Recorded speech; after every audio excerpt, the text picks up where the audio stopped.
Okay, so we will begin the 11th Perek. Almana nizonis mehechse yisleimin.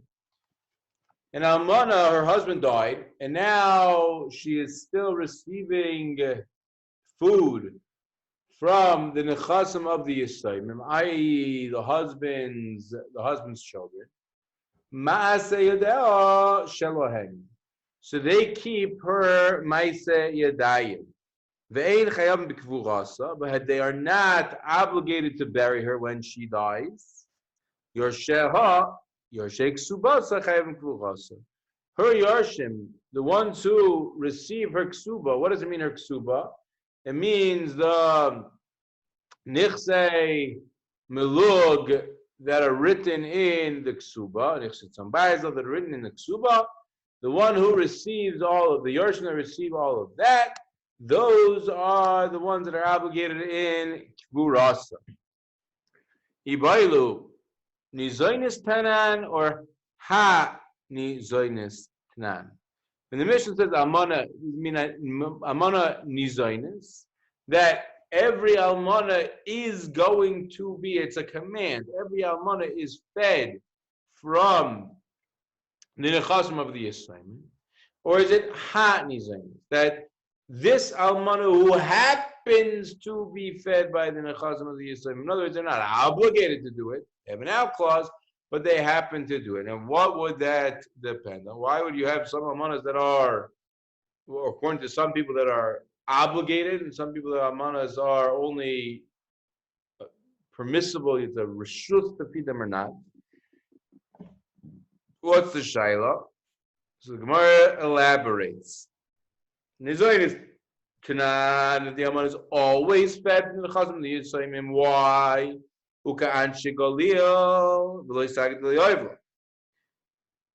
And it's going like Anshe Galil, and it's not enough. In other words, they always are obligated, they're forced to feed the Almana. Or as it say Hanizonis, this is an Almana who happens to be fed. Like Anshe Yehuda, that they have a way out, they don't have to feed her. What is Anshe Yehuda, Anshe Galil? So we mentioned this earlier in the Masechta. Rashi brings it up right here, that the Tanai Ksuba in Anshe Yehuda was different from the Tanai Ksuba in Anshe Galil in Yerushalayim. In Anshe Galil in Yerushalayim, they write in the Ksuba, as long as the almana is living in the house that her husband used to live in, she gets fed from the nichsei yisraelim. Kozman, she's living in the house. And Yehuda said, no. The yisraelim could demand her to leave any time they wanted, provided that they pay her ksuba. According to Anshe Galil, she lives there as long as she wants, until she wants her ksuba. But Anshe Yehuda says the Yisraelim can force the issue and get her out of there, so therefore they're not obligated to feed her. So who is our Mishnah going according to? Is it going to according to Anshe Galil that the almana is always nizaynis, or is it going to Anshe Yehuda that the almana ha nizaynis is the one that happens to be nizaynis? Tashma. Amr B'zira, Amr Shmuel, Mitzias Almana le'atzma. She keeps her mitzias. What's that a proof for? We're assuming that Zeira, Amr Shmuel, is going to leave the Hilchasa and adding on to our Mishnah. And if he's adding on to our Mishnah, we have to understand how he's adding on to the Mishnah. So Shmuel says that Almana keeps her mitzias. If you tell me that this is a special case, that normally a almana does not have to get fed in here, like Anshe Yehuda, they decided to feed her. So if you say that's the pshat in the Mishnah, then everything makes sense. And as I understand the chiddush that the Metzias Almana is la'atzma, because they're not obligated to feed her. Ella, but if you say not like that, If you say, yeah, and the husbands are always obligated to feed the wife, now have it about. So the Yisayim become like the husband.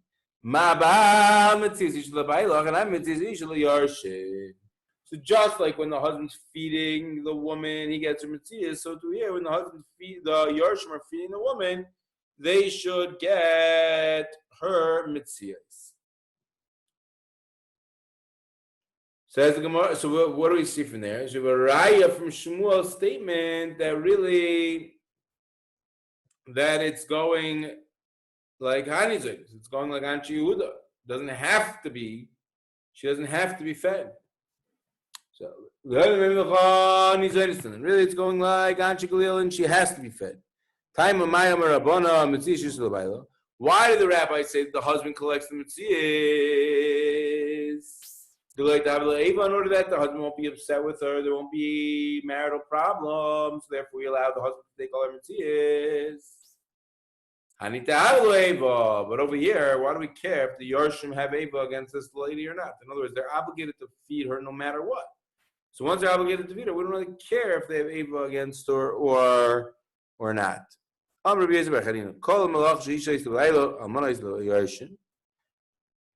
malacha that we mentioned in the earlier prakim that a woman does for her husband, so do an almana does for the Yarshim. Chutz mimezigas hakes. Three malachos which are intimate, three malachos which are leading to intimacy, i.e., pouring him a glass of wine, whether that means watering down the wine or whatever it means, but preparing for him a glass of wine. A. Making the beds for him.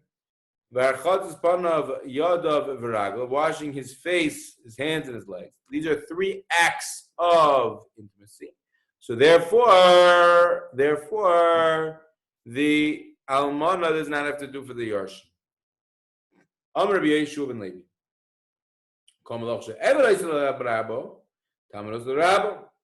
Anything that Eved does for his master, so to a Talmud should do for his master. For his Rebbe. In other words, the Eved carries the load, right? He carries the weights. So next time I go shopping, I'm going to make sure to bring you guys along because I don't have to carry anything anymore. Because the Talmud says to the Rabbi, Chutz mi hatoras minal, taking off his shoe. Talmud's not allowed to take off the Rebbe's shoe. So that's only true when they don't know who the Eved is. It's not clear in the neighborhood who the Eved is, the Talmud is. In other words, if we're living in Telson and everyone knows that someone passing with the Talmud in Yeshiva is Israeli, so Avad, even if he comes to take off Rabbi Gordon's shoes, no one's going to be chayshish that someone passing is an Eved. He's a Talmud, he's Israeli. Everyone knows that. But if they don't know that he's a Talmud Yisraeli, let's say there's a new Bacher, instead of calling him Shlomo, we're going to call him Shmulka. So Shmelka arrives in Yeshiva, Reish Chedesh Elu. And he doesn't come on the group flight, no one sees him, he just shows up and he decides, Rabbi Gordon, I understand, your feet are hard, it's been a long day, they hurt, I'm going to untie your shoes for you. And no one knows who this guy is, Shmelka. So Mamela will be asked for him to untie Rabbi Gordon's shoes. If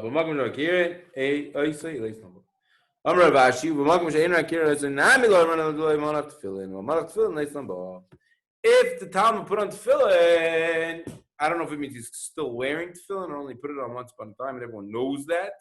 But if he put on tefillin and people know that, so that's the greatest indicator that that he's not a Eved, because Avadim don't put on tefillin.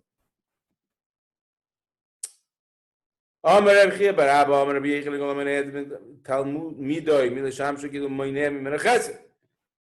your Talmud wants to open the door for you, if your Talmud wants to open the car door for you, drive you somewhere, and you stop him and say, no, for no reason at all, just stop him. That is a Rebbe is moinem mimenu chesed, he's preventing his Talmud from doing a chesed, shneimar lemas mere'eu chesed, he's making the chesed from his friend disgusting. Not only when you don't accept the chesed of your Talmud, do you make it that your Talmud is upset that he can't do chesed for you? You can also lead to oil malchus shemayim, Perek oil malchus shemayim. You can cause him to divorce or give up his relationship with the Kadosh Baruch Hu. Ne'emar v'yireisa shadai ya'azoiv.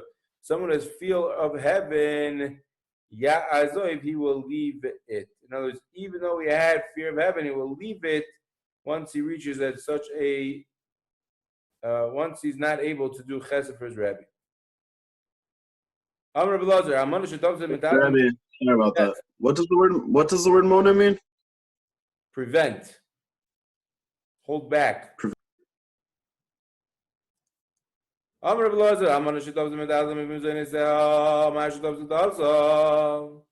know Hagdama. We know that when somebody's collecting mezainis, they're supposed to collect from what? From karka.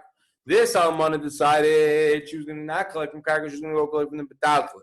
So she physically grabbed, in order to pay for her mezainis fees, she grabbed some metalkle. So the halach is, she keeps it. So we have a brayza, Almana shedov nedal mezainisah, mashtov setavs. Chei. She